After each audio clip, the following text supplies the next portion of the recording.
I've got a story from when I was 16, but I want to mention a couple things first for context. Okay, so growing up, my dad was always into Chevrolet vehicles. Everything he had was Chevy. He had a few old muscle cars he restored, and he was always buying and selling different vehicles. I never really cared much before I could drive, but after I got my license, I got a lot more interested in cars. Well, one day he came home with a new car. It was a 1994 Chevy Caprice, but it was also a former police interceptor.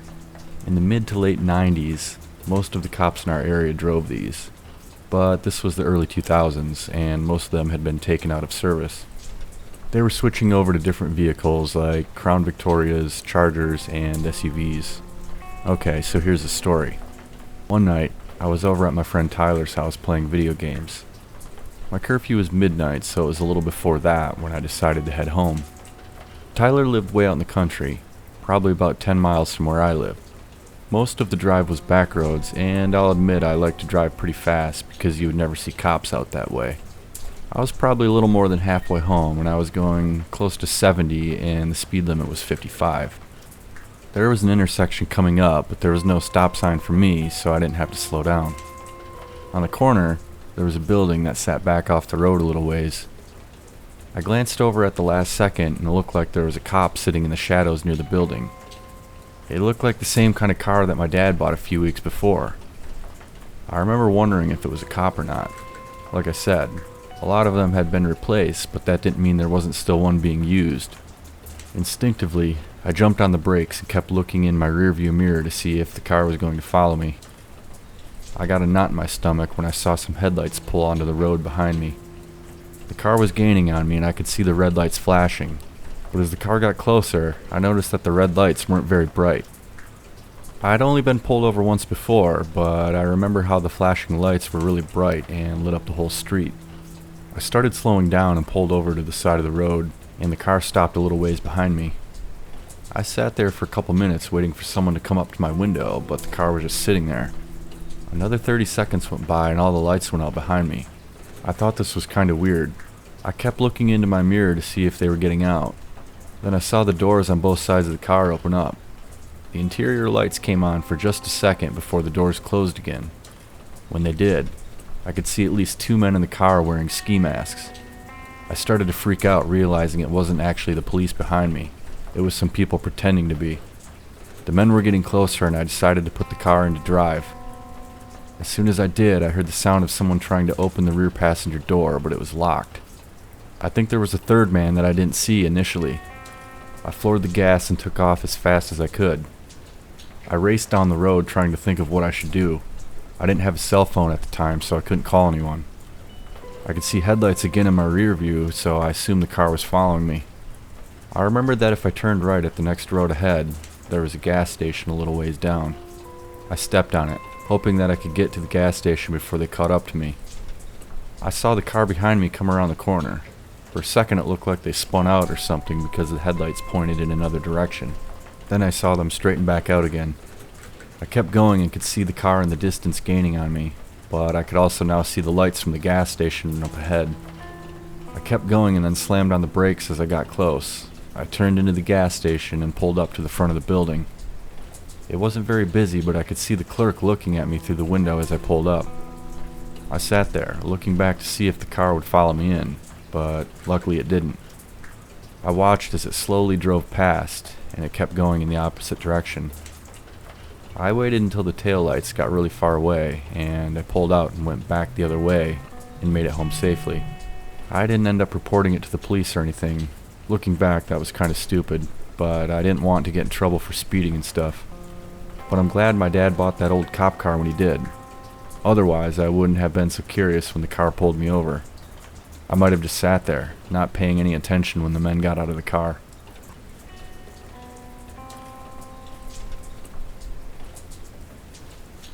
Several years ago, I went down to Tennessee with my sister and her husband to see the total solar eclipse. Andrew's mom let us borrow her new truck since none of us trusted our own vehicles to make the 10-hour drive. We had a killer time and were on our way back a few days later.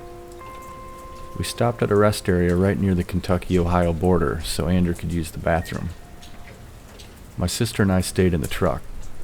It was midday, and this rest area was very busy.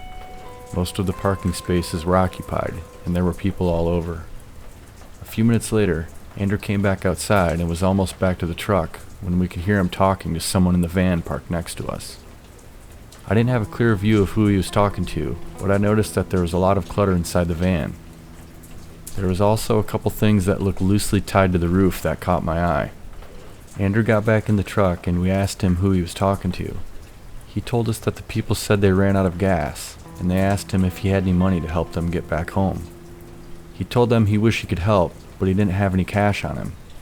We rolled the windows down and sat there talking for a few minutes before getting back on the road. We drove about 20 minutes and had to stop to get gas. Andrew got out and started the pump. He looked inside the truck asking us if we needed anything from inside the store. We said no, and he walked inside. There were a couple other cars in the parking lot, but it wasn't very busy considering all the traffic on the road nearby. After a minute or two, I decided I wanted to grab a drink, and my sister changed her mind as well. We entered the store where Andrew was approaching the counter with a few snacks. My sister and I browsed the coolers for a minute. He walked back outside, and after a minute or two, so did we. We got back in the truck and Andrew said, "That was kind of weird." We asked what he was talking about. He asked if we saw the man who was walking across the parking lot when we got back outside. We said no, why? He told us that when he stepped out of the building there was a man walking from the other side of the lot in the direction of our truck. When he saw Andrew, he immediately stopped, patted his pockets like he realized he forgot something, turned around and walked back the way he came. Andrew said he looked suspicious because of his little pocket patting move. As we started to pull out of the gas station, a van pulled around in front of us and turned onto the road. As it passed, I immediately recognized the stuff tied to the top. I said, "Isn't that the same van that was parked next to us at the rest stop?" Andrew said yes. That was the woman who was asking for money. And wait, the passenger was the guy walking toward the truck when I came out. We remembered that before we left the rest area we were discussing that we needed gas soon, and we'd stop at the next exit. The couple must have overheard our plan to stop and they followed us. We were all pretty creeped out because it was broad daylight, and none of us had even noticed. And we wouldn't have, if it weren't for Andrew walking out of the store when he did. We carelessly had left several valuable items inside the truck that could have easily been snatched through the open windows.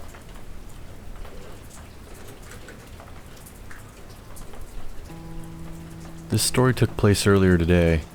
I'm still trying to process it, but I thought I'd share my experience.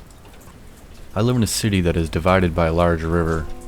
There are only 4 bridges that connect the east and west sides of town. All the bridges are in need of repair, and one of them is completely closed right now while they work on it. This makes traffic a lot more congested at the next bridge. I had to go to the post office, which is in the middle of the downtown area where the next bridge is. The 5-lane road is usually able to accommodate the traffic, but with the bridge being down, the left lane and the turn lane get backed up for several blocks. At the traffic light there is a turn lane to take the bridge, but if you continue straight, the road merges down to a 2-lane road. I was going straight, so I wanted to get around all the bridge traffic.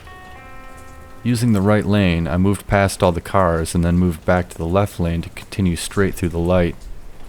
I began speeding up, and the car that was in front of me in the right lane very slowly started to enter my lane. However, they didn't signal and they only entered my lane about a foot or two. I actually wasn't really sure if they were trying to merge or not, and if they were, it was a careless move considering there was plenty of room after the light and no one was behind me. Instead of slamming on the brakes, I made the quick decision to keep moving around the car and they would have to wait until I passed. As I did this, the light turned yellow and I started to slow down. I looked in my rearview mirror expecting to see the gray car moving over behind me, but it didn't. Instead, the car stayed in the right lane and pulled up alongside me.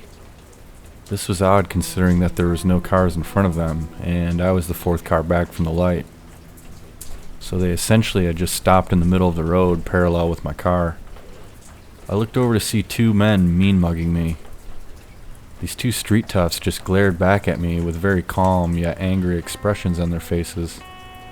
I don't like to judge a book by its cover, but these 2 didn't strike me as very friendly individuals. The way they were looking at me reminded me of those two twin brother assassins in Breaking Bad who worked for the cartel. You know, that soulless stare those guys had? Anyways, they just sat there next to me until the light changed. I assumed that they thought I was the jerk in the situation and would maybe try to speed up quickly and cut me off or something, but they didn't. There was no one behind me, so they waited for me to start moving and then they followed. At this point, I thought this whole thing was done and I wanted to chalk it up to a simple misunderstanding on the road.